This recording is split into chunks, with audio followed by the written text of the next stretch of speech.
consuming entities as to where they are going to buy from, because this is one part, general network tax. And this is unique, this is unique. If you apply for connectivity today, if you don't sort of get it in 50, 60 days, then somebody has to answer to it.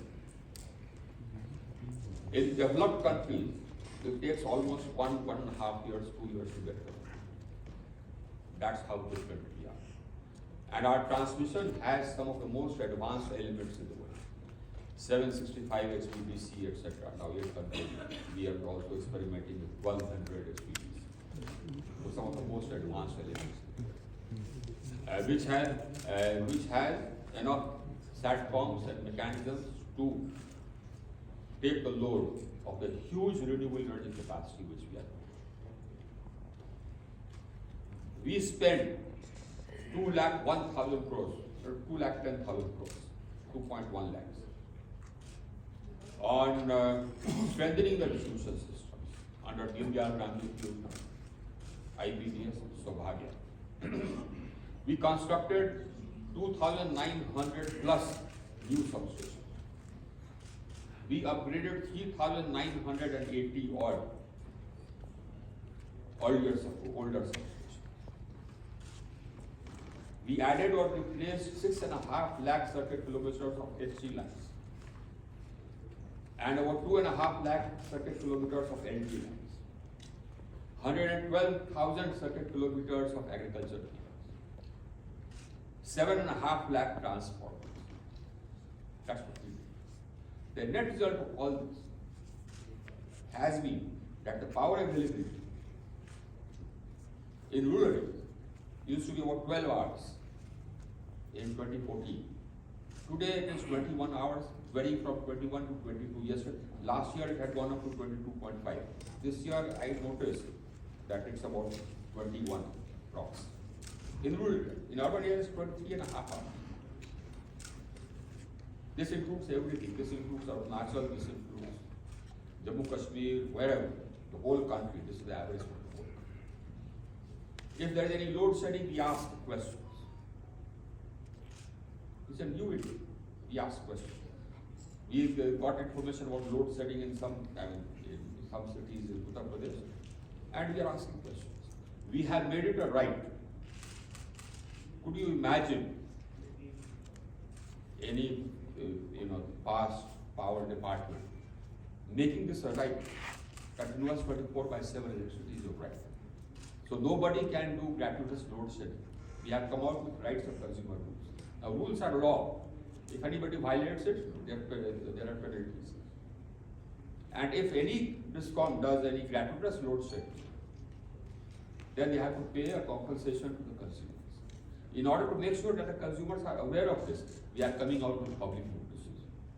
Abhi niklega 3-4 din mein, 3-4 din mein you will see. The rules came out, I think, almost a year back. I found that the compensation paid and claims, etc., is not happening. So I said that let's inform the people about their rights. That's what we are going to do. This is notice. This is not an advertisement. And mechanisms have been set up in every division and every circle where you can go and complain if you don't get the compensation. Total transformation. In order to ensure that, let me cover the renewable energy first. Then we'll come with the common elements of the system. But before we go to renewable energy, there are a couple of things more which I want to tell you. Viability. A huge challenge. What were the challenges? What are the challenges? The challenges are that some short-sighted politicians use freebies in order to get votes. They don't pay for the freebies from their pocket, or their party doesn't pay for it. It's the taxpayer who pays for it. So when they say that we give free electricity, it's actually the taxpayer who's giving the free electricity. But he gets to take the credit, and he gets to get the votes. Free electricity. Subsidies announced and implemented, because most of the discounts are government and not paid. Therefore, discounts in a huge loss. Government departments consuming power, not paying. So discounts in a huge loss. Right? We've changed already. Now we put in place a system whereby I keep saying that fine, you can give free electricity to everybody for all I care. But if you are taking electricity from an interstate power generating system, then you have to pay. If you don't pay, the power will get cut off automatically. And it's automatic. I can't intervene. When it first happened, 12, 13 discounts got disconnected. People, the ministers rang me up. I said, I'm sorry. Nobody can intervene. We made it automatic. The system cuts you off from the exchange. First, your short-term access goes, but no exchange. Then, if you delay by a further 30 days, 10% of your long-term access goes. Now, access going means that you are not only not able to buy power from the person you did not pay to, you cannot buy power from anybody else. If your long-term access is reduced by 10%, or even if your short-term access goes, you can't buy short-term electricity from anybody. If your long-term access gets reduced by 10%, that's what happens. So everybody started paying. Today, my current bills are up. Totally. Can you imagine? But yes, we are the only sector, I believe, where all current bills are totally up. We had legacy dues of 1,35,000. Now we clarified that whatever you pay, we first have to go to meet the legacy due. But we made a system of installments. So we said that the legacy dues have to be paid first. So for your convenience, we are making it installments. We made installments. Reasonable installments. So first you pay the legacy dues installment, and then you pay the current dues. If you don't pay either or both, then your power gets cut off. It can't happen that you pay current and don't pay legacy. Because if you pay current and don't pay legacy, what happens is that the current payment goes against the legacy. So you are still off. We have to pay both. Now the legacy overdues have come down from 1,35,000 crores to 75,000 already in a matter of about 6-7 months. All my discounts are now buying everything. We said we revised the prudential norms. We said that number one, and we also made assistance from government of India conditional. We said that we can't take loans from either PFC or REC, and I wrote to the governor RBI, I spoke to him twice, and this has been introduced in all the banks also. I said that how can any financial institution lend to any entity which is making loss, until unless it puts in place measures to reduce those losses. Otherwise, how will they repay? And those measures have to be underwritten by the state government. So that's what happens. You want to know? You work out a mechanism for reduction of losses, and then you get your state government's commitment to it. Then you file it, and then we monitor it. Number one. Number two, you want assistance from our RDSS, whatever. Again, you have to give us a trajectory for loss reduction and adhere. The government dues have to be paid up front in both cases. Totally. Then the third is true. I made 2 or 3 presentations before the Finance Commission. And the Finance Commission was very kind. They made a provision that there can be an extra borrowing window for the states. That's a great thing for them, if they adhere to the power sector reforms as mandated by the central government. So all these requirements are mandated in all the 3. And if you miss, then you miss all these. You can't sort of get. That is as far as this is concerned. I'll tell you now, because I see Alok is getting aging from running out of time. Are you running out of time? Yeah. So relax, you can have a late lunch. This year's ARR has come down from an average of 85 paise in 14, 15, 16 to 15 paise. 15 paise. All government departments pay their dues. We are putting all government departments on prepaid. That is also a condition. So that it's a no-brainer that you have to pay the power will switch off. In many states, in many departments, power is switching off if the undersecretary forgets to pay. The subsidies are up to date. We have put in place a mechanism for energy audits, so that the subsidy is actually calculated accurately, depending upon the number of units supplied into the subsidized category. So it can't be very wishy-washy, very total accounts, fair to both parties, the state government and the subsidy is paid up to date.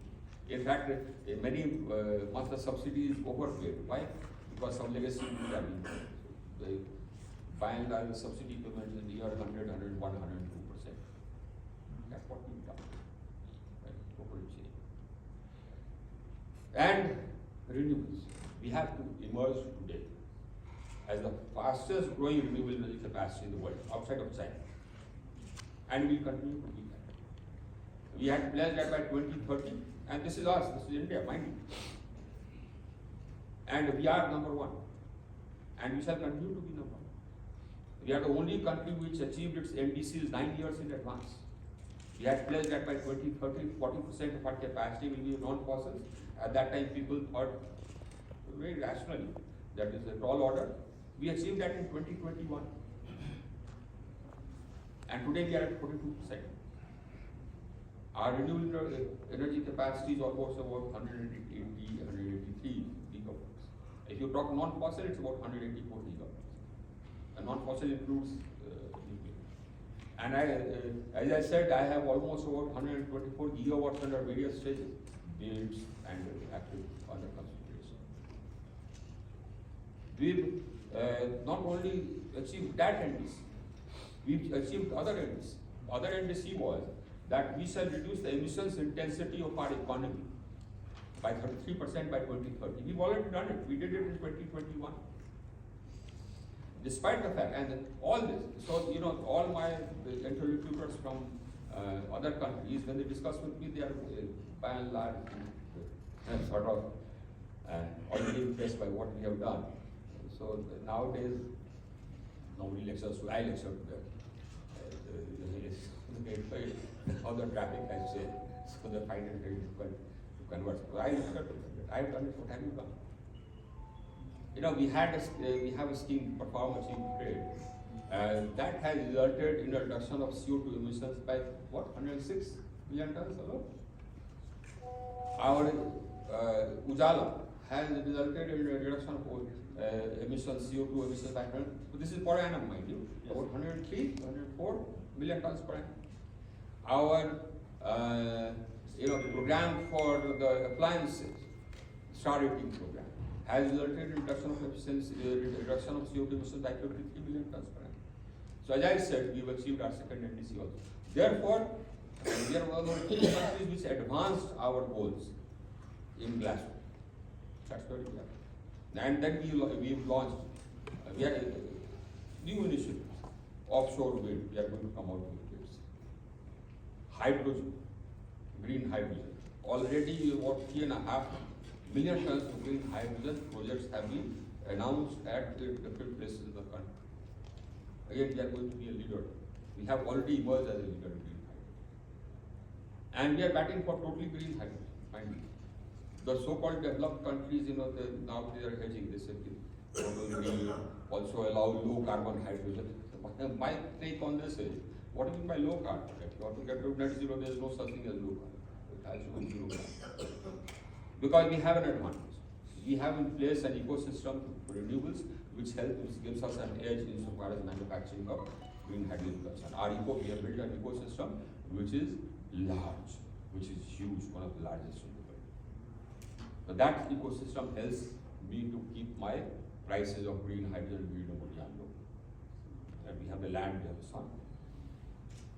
So my price of green hydrogen and green ammonia will be one of the lowest in the world. Some trade barriers have started coming up in some developed countries, so that we will be aware of. But let's not talk about that today. Now, as I said, secretaries will make the presentations, detailed presentations. Thereafter, you can ask questions. Let me know all the time. In short, provided you set it up before 2025, you will get, if you set it up before 2025, you will get total free, 100% free. If you set it up by 2026, you will get 75% of your transmission free for 25 years. For 25 years. So they are now going. Nobody would have thought of it. My industry is going it. Now the new RPO which we are coming out with obligates, of course, all the discoms. It also obligates all industries which are dependent upon captive power plants. They have to go green. A country which almost about 60 or 69 years, 70 years after independence still had thousands of villages and hundreds and thousands of majras, tolas, whatever you call it in your state, without electricity. We connected each and every village. And I'm proud of the fact that I did it in lesser time than the Prime Minister managed. He said 1,000 days, I think I did it in 900 and how many? 83 days or something like that. Every village, every majra. And connected every home. 29 million homes in 19 months. Universal access. No other country has done it. Some points have already been covered by the Honourable Minister, so I will quickly pass those slides. So these are the figures which how the installed capacity has grown, and in the green bar you will see the peak demand met. It has gone from 130 gigawatt to 223 gigawatt. Next. Who is operating? Yeah. Next slide. Yeah. This is the graph which Honourable Minister was mentioning about the energy shortages in the country. How, in what manner they have gone down, and they are now still almost tending to 0%. From 17 onwards, it has been less than 1%. Less than 1%. 17 onwards. Next slide. These are the losses. You can see the sharp reduction in the past 1 year after the RDSS was initiated. And let me also add that the initial projections which we have got, these losses will be around 13.5% in this financial year, the FY23. We are compiling those figures. That used to be a dream. Yeah. So coming down below 15% at all India level is a much awaited thing. Next. This is which Honourable Minister was mentioning, the sharp reduction in the gap between the average cost of supply and average revenue realized. It was 84%, but in the range of 60 70 paisa per unit, gone down to 15 paisa per unit in one. And most of it has come because of the pressure of RDSS. They have paid subsidies and government dues, the state governments. Some efficiency improvement has also come through billing efficiency. This is the figures which we want to showcase here, that the overdues are the one which remain after the payment of current dues. So it is not that see the overdues which were 1,39,000 crores when these LPS rules were published. Now they have, in 1 year, they have come down to 75,000 crores. But mind, in this 1 year, close to 4 lakh crore has been paid by in the current dues. So this reduction is over and above that 4 lakh crore. Next. Some of the major reforms. Next slide. Next. Have been mentioned by Honourable Minister, but I would like to elaborate on this. Number 2, RDSS is a very major flagship program which the Government of India has brought in. It has 2 major objectives. One is making the distribution business viable, loss reduction, and second objective. Honourable Minister and Secretary Power have already covered a lot of topics that which have formed part of the presentation. So I will skip over some of those parts, but let's go to the first slide, please. And next one, please. Yes. This is just to show as far as data is concerned on how the renewable energy sector has grown. Honourable Minister has already pointed out how we've grown. But if you go even sector-wise, even solar, wind, and hydro, you see that we were about 76 gigawatts of capacity in 2014, and currently it is 170. So we are 172 if you take only RE, and that's about 100 gigawatts we've added in the last 9 years. And increased exponentially as far as solar is concerned. See, we were only about 2.8, and now we are 67. Wind, we have grown almost double. If you also take the projects under implementation or at the tender stage, out of 128, which Honorable Minister had also pointed out, 82 gigawatts of projects are under construction. So if you take all that, so if you take the one under construction and one under at the tender stage, we come to about 300 gigawatts of renewable energy projects which are either completed, installed, or under implementation at various stages.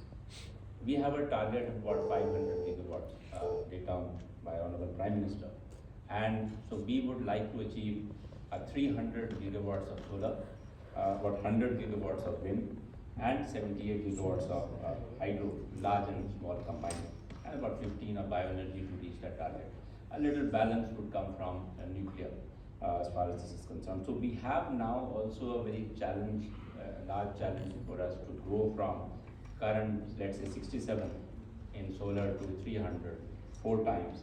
Wind we have to grow from 43 to about 100, again 2.5 times. So we have significant challenges before us, but we are quite sure that we would be able to achieve that. Next slide, please. This is Honorable Minister has already mentioned how we completed our obligation, NDC obligation 9 years ahead of our target. Now we have a target of doing 50% of our capacity by 2030, and of course net zero by 2070. Next, please.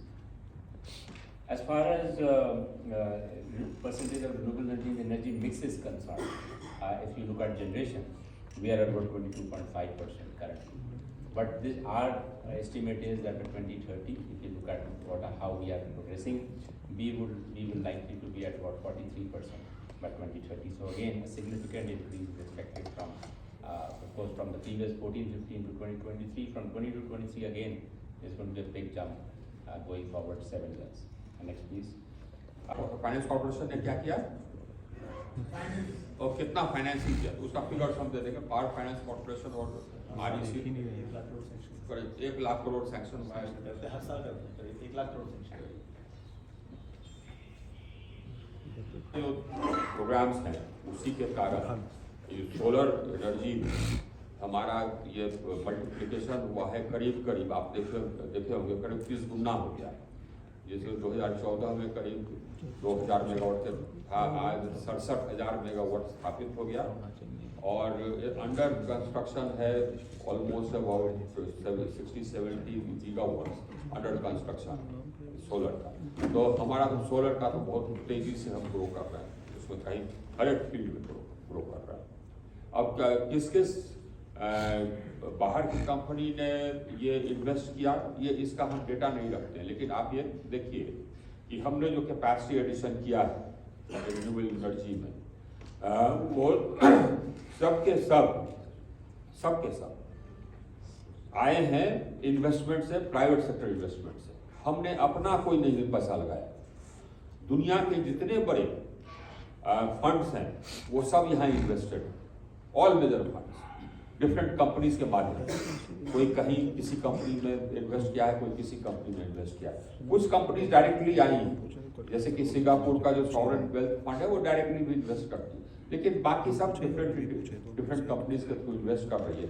तो हमारा हम आज global से कोई correspondent है उनका एक issue में एक तो देखिए बाढ़ पुरानी समस्या रही है आसाम की और ये बिल्कुल आदिकाल से चली आ रही है। बाढ़ को रोकने के लिए रिजर्वायर्स की बहुत आवश्यकता है। रिजर्वायर होने से फिर बाढ़ का जो ये डैमेज है वो कम हो सकता है, स्पेशली स्टोरेज वजह से। तो सुबांसरी से बाढ़ पर नियंत्रण होगा, उसमें जो स्टोरेज कैपेसिटी उस पर बाढ़ में नियंत्रण होगा। और जैसे कि और भी हमारे जैसे कि आप देखे होंगे प्रेजेंटेशन में कि हमारे अभी करीब 18,000 मेगावाट के प्रोजेक्ट्स अभी निर्माणाधीन हैं, करीब 41 प्रोजेक्ट्स निर्माणाधीन हैं। उसमें से बहुत सारे बड़े बड़े प्रोजेक्ट्स हैं, एक 2,880 करोड़ का डिमांड है, बड़े बड़े प्रोजेक्ट्स हैं जो कि स्टोरेज भी है। तो जितने स्टोरेज प्रोजेक्ट्स हैं वो सबसे ये फ्लड का मॉडरेशन, पावर जनरेशन, जहाँ जहाँ हमने बनाया है मल्टीपर्पज प्रोजेक्ट्स, वहाँ पर ग्रीनरी भी बढ़ी है, वाटर टेबल भी बढ़ा है और लैंडस्लाइड्स और बाढ़ में कमी आई है। जी सर, इसी को जो पर अपना एक डैम बना रहा है, बहुत बड़ा डैम है, विश्व का सबसे बड़ा डैम बनाया है ब्रह्मपुत्र, जो सुबह नदी से कनेक्ट करता हुआ। उसमें खतरा ये है कि उससे फ्लो बहुत ज्यादा है उसका, और खतरे में ये इसका हम लोग अवगत हैं। तो क्या कितने डैम हमारे बने हैं, प्लान्स हैं वो, उस प्लान से हम लोग अवगत हैं। 2% is raised by the state as loan, so if you increase capex your debt will go. That's what has happened. Earlier it had not happened, but we have strengthened the distribution system because of that. Similarly, RDSS. Now we are giving grants, right? Again 60%, but 40% has to come from debt. That's the second thing. The third is that the demand has increased from peak demand has increased from about 180 gigawatts to about 223 gigawatts. So you are buying more electricity, right? And you need this is called finance for operations.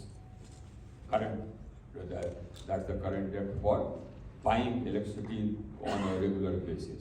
So all of them have debt lined up, which they draw from to buy electricity on a current basis. So that's the working capital part.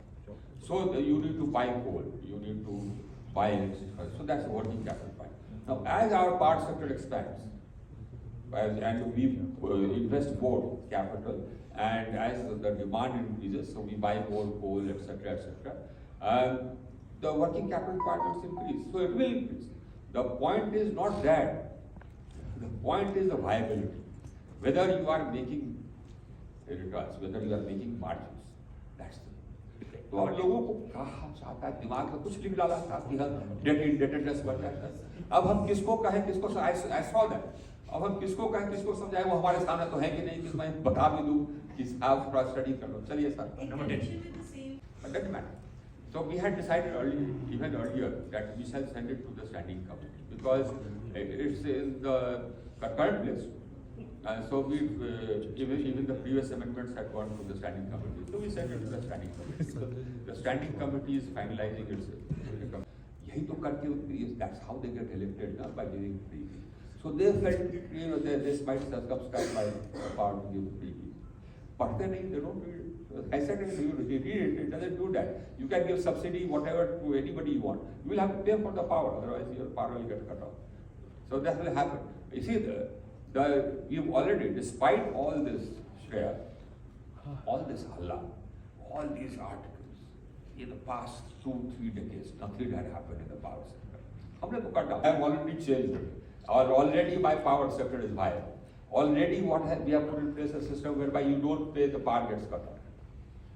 चलिए number 10 तो that's होता है नहीं है आगे क्या होने वाला है आगे अमेरिका पहले ये तो एक्नॉलेज कीजिए नंबर 1 ये तो हम बोलवा देंगे आप ये तो वाई ऐसा पता नहीं है। दूसरा ये है कि इस विजिट में by and large United States के साथ हमारी पॉलिसी वार्ता चल रही थी on partnership with hydrogen, green hydrogen. तो ये मेरी आशा है कि ये आगे बढ़े ताकि हम लोग कोलैबोरेट करें ग्रीन हाइड्रोजन और ग्रीन अमोनिया पर। दूसरा हम लोगों का मत एक है, आंसर इन हिंदी फाइन और Hindi sir Hindi either way. Now, so there's a convergence of views and interests insofar as supply chain is concerned. Now, both of us are concerned about the supply chain, both for storage and also for solar PV, right, and wind. Now, so both of us are desirous of building up our supply chain, so we work on that. We are working on that. Already a lot of export has started happening from India to the United States of panels, etc. As we add capacity, those exports will grow because diversification will happen. The whole world wants a diversification. Up till now, about 80%, 90% of the manufacturing capacity is located in one country. We are changing that. The United States also wants to change that. Yeah. So there is a conversion. And that convergence embraces not only India and United States, that convergence embraces the rest of the world. Everybody wants it. Yeah. Number 61. Our कहीं generate हो, चाहे hydro हो, चाहे solar हो, चाहे thermal हो, चाहे wind हो, हम ट्रांसमिशन से पूरे देश को कनेक्ट कर दिए हैं। तो पावर अगर छत्तीसगढ़ में जनरेट हो रहा है, इसका मतलब ये नहीं कि छत्तीसगढ़ में ही मिल रहा है, छत्तीसगढ़ में या झारखंड में जनरेट हो रहा है, झारखंड में मिल रहा है, ऐसी बात नहीं है। झारखंड से पावर जाता है कर्नाटक, जाता है महाराष्ट्र, है ना। तो ऐसे ही जहाँ पर हाइड्रो प्रोजेक्ट का पोटेंशियल है वही बनेगा, वहां से पावर जहां जरूरत है वहां जाएगा। अब दूसरा सवाल पूछिए। मैं ये पूछ रहा हूँ कि 4% एक साल में और त्रिपुरा की 4% लॉस कम हो गया। त्रिपुरा की आपूर्ति अच्छी है, जो हमारे पास रिपोर्ट्स हैं। त्रिपुरा की बता दीजिए। नहीं है, त्रिपुरा की लॉसेस की व्यवस्था आपूर्ति के स्टेट वाइज आंकड़े नहीं है। त्रिपुरा में अच्छी आपूर्ति की हमारे पास जानकारी है, आपको हम आंकड़े दिलवा देते हैं। चलिए, next 55 survey is done, but detailed survey is still to be done. So there are two parts to it. One is that we shall bid out on the basis of region. Now that part, that is 500 megawatts. That part on which we'll bid out on the basis of region, we'll carry out a detailed survey. That our institutions will carry out a detailed survey and then we shall bid. That will take be approximately 18 to 24 months, and thereafter the bid will be carried. There are other parts where we will allow the developer himself or herself, the entity, developer entity to carry out the survey and then develop the project.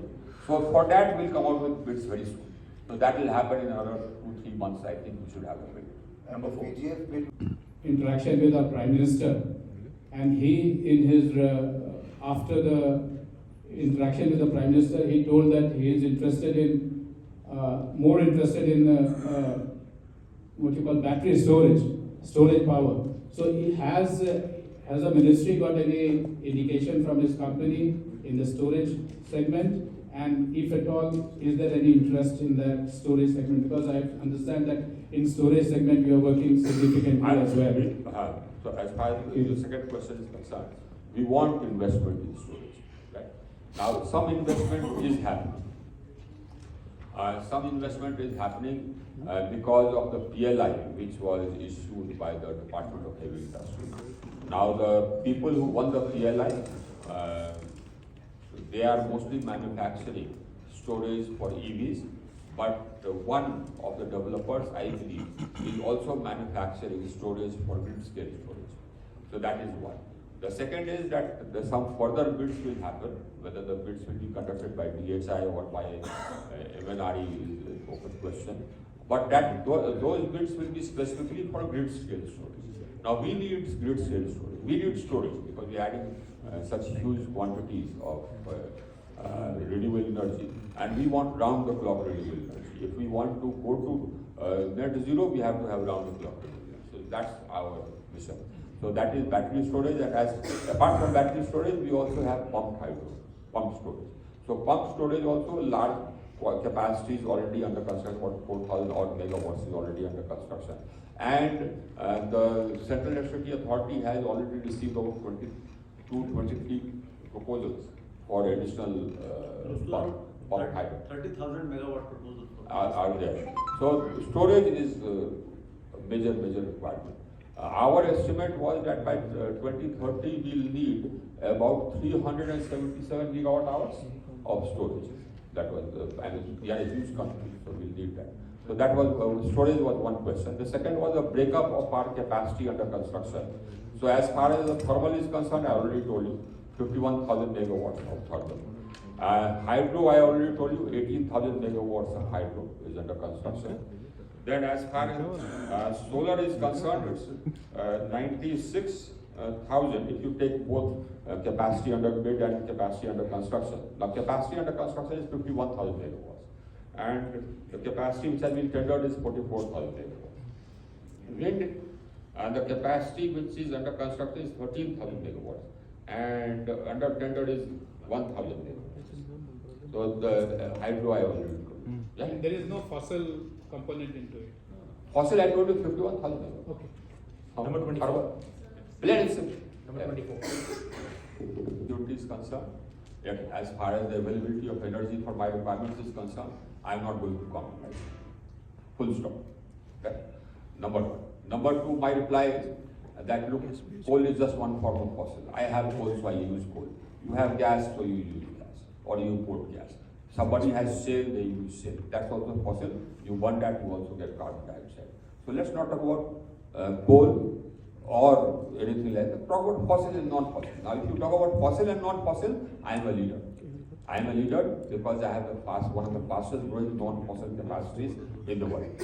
If you are talking about emissions, my per capita emissions are 1/3 of the global average. My per capita emissions are 2 tons of CO2. The world average is 6.3 tons of CO2. Okay? And so, despite that, we are a world leader insofar as reduction of emissions is concerned. We achieved that, and this is 9 years in advance. तो यही तो हमने कहा था कि कोई अब हमसे बात नहीं करता, they are always on the defensive. एक तो आप बिजली फ्री कर दीजिए तो इररिस्पॉन्सिबल हो जाता है। अर्थात हम पंप चला रहे हैं, हमको इरिगेशन करना है तो हमने पंप चला दिया, हम जाकर के सो गए। नेट रिजल्ट हुआ कि जितने पानी की जरूरत थी इरिगेशन के लिए उससे ज़्यादा पानी हम इस्तेमाल कर लिए, तो हमारा ग्राउंड वाटर नीचे चला गया, एरिडिफिकेशन हो गया, जैसे पंजाब में हुआ और दूसरे स्टेट्स में भी हो रहा है। तो एक तो ये गलती हो गई, गड़बड़ी हो गई, बिजली वेस्ट हुआ और साथ ही साथ हमने अपने इसको भी खराब कर दिया, अपने धरती को भी खराब कर दिया। या पंखा चल रहा है, हम बाहर हैं क्योंकि फ्री है बिजली। एक तो ये खामियाजा है। दूसरा है इसमें समस्या कि जहाँ पर फ्री देते हैं टोटली, कि साहब आप लोन लेके फ्री दे रहे हैं। अभी हमने स्टडी कराई थी, जबकि देखा हमने कि यहाँ पर केजरीवाल जी ने कहा 200 यूनिट फ्री बिजली हम देते हैं, हमको इसका ये टेक्नोलॉजी मालूम है, तो हमने स्टडी करवाया क्या टेक्नोलॉजी है साहब, जरा स्टडी करें। ज़्यादातर स्टेट्स, उसमें दिल्ली भी शामिल है, ज़्यादातर स्टेट ये फ्री बिजली देने के लिए लोन लेते हैं। यानी कि इसको हिंदी में कहावत है घृतम पीवे, तो आप लोन लेकर के आप फ्री भी दे रहे हैं ताकि हम सत्ता में चले आते हैं। लोन का भुगतान तो आने वाले पीढ़ियों को करना होगा, लोन का भुगतान तो करना होगा। अब कुछ स्टेट्स की ऐसी हालत हो गई है कि जो पहले वो लोन लिए थे उसके भुगतान करने के लिए भी वो लोन ले रहे हैं, और आज फ्री भी दे रहे हैं तो उसके लिए भी लोन ले रहे हैं। तो अब वो लोन ले करके लोन का पेमेंट कर रहे हैं, इसका मतलब डेट ट्रैप में आ गए। और हमने हमने यही लोगों से कहा कि साहब ये इररिस्पॉन्सिबल है। आप लोन ले करके थोड़ी रेवड़ी बांटते हैं, आने वाले जो पीढ़ियां हैं उस राज्य के, उसको तो भुगतान करना होगा। अभी ही यह हाथ हो गई है कि जितना रेवेन्यू रिसीट है राज्यों का, ज़्यादातर राज्यों का हम स्टडी किए तो उससे सिर्फ वेतन, पेंशन और पूर्व में जो लोन लिए उसका इंटरेस्ट का भुगतान होता है। और थोड़ा बहुत एक कहीं थोड़ा सा अगर एक तो ऑन स्कीम का हुआ तो हुआ, नहीं तो वो भी नहीं। बाकी सभी खर्चों के लिए उनको ऋण लेना पड़ता है। तो अब ये डेट ट्रैप में सभी स्टेट्स आ गए, ज़्यादातर स्टेट्स आ गए। ये चिंता की बात है, और ये ऐसे नेताओं, ये रिस्पॉन्सिबल नेताओं के कारण चिंता की बात है। ये सोचता है कि हम किसी तरह से ये बांट करके फ्री भी हम चले आए सत्ता में, और सत्ता में क्या करता है वो तो खैर कुछ कहने बताने की जरूरत ही नहीं। और बाद में हमारे बात देखेंगे कि हाँ साहब